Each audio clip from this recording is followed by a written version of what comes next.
Today we're talking about advanced features in LampCRM merge documents.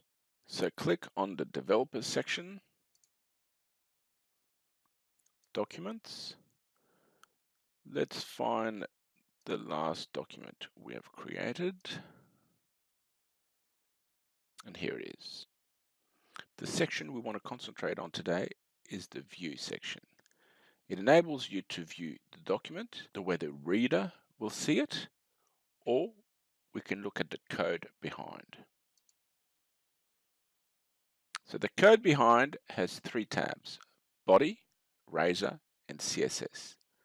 So body is your HTML body.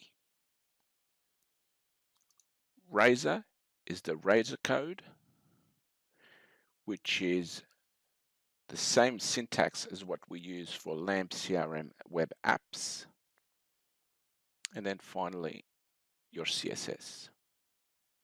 Firstly, you will notice that the HTML uses tables. This is due to the library that we use, which is the foundation library for emails. And this type of nesting has been found to be the most reliable in terms of displaying your email correctly to the reader. Let's first insert a client merge field, as we did in our previous video. So we can go back to WYSIWYG editor. If you don't know, WYSIWYG stands for what you see is what you get, and we can insert a merge field.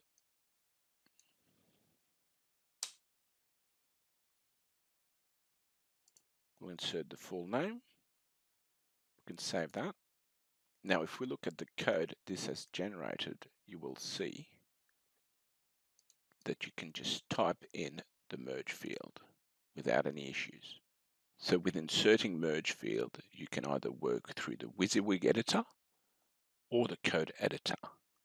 For example, I could remove this merge field and just insert the first name.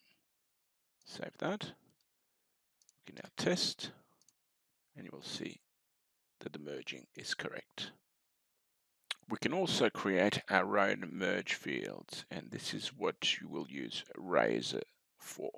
The default Razor code actually includes a number of custom merge fields, such as company, client, a function to format money, a table of overdue invoices, and setup notes. So let's test a few of those fields. So we already rely on a couple of those merge fields, those custom merge fields, which are company and client. Company represents the company, and all these merge fields here on the right actually refer to this merge field. If we didn't have this merge field in place, which is essentially just a shortcut, we would have to type at model.company.company name. But now that we have a shortcut which points to the company, we can just write at company.company name. We've put the long version here, which is at model.company.company name. So we can test it, and you'll see that they both refer to the same thing. This particular client has some overdue invoices. So what we can do is we can send them a nice email with a list of overdue invoices. So we'll use the helper overdue invoices, which will create a table, list the invoice number, the total of the invoice, and how much is owing on that particular invoice. So if we go back to our WYSIWYG, we could go to the HTML, but the WYSIWYG is much easier. We'll write them a nice message.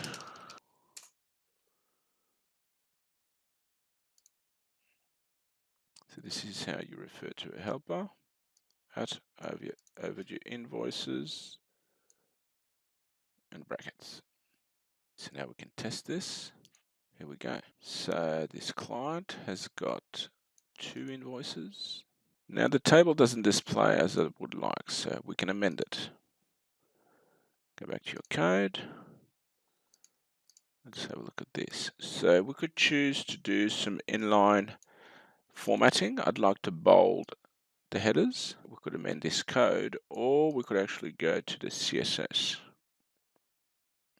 We'll create a class called Invoices, and then go to our CSS.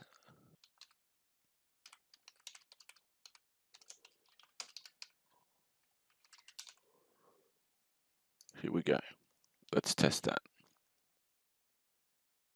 Just as expected, the class was applied, and the table has bold headers. We can now email this payment reminder. Firstly, now we need to find the client. We can go home, clients,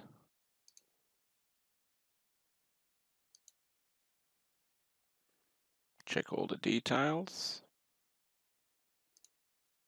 and merge.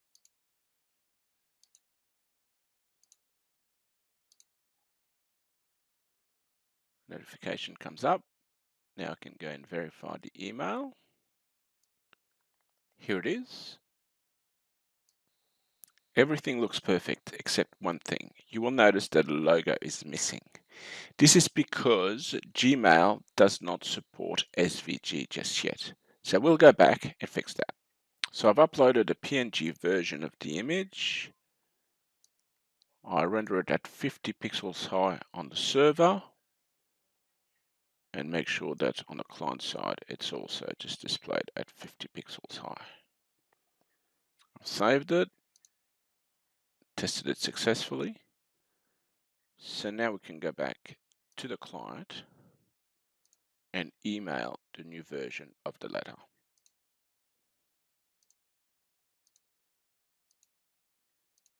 Let's have a look in Gmail. And here it is, properly displaying the logo. So make sure you do not use SVG for email newsletters and reminders. SVGs are okay for web apps, but email clients are very specific and sometimes have quirks which require things like PNGs rather than SVGs. I hope this tutorial was educational. Thank you for listening.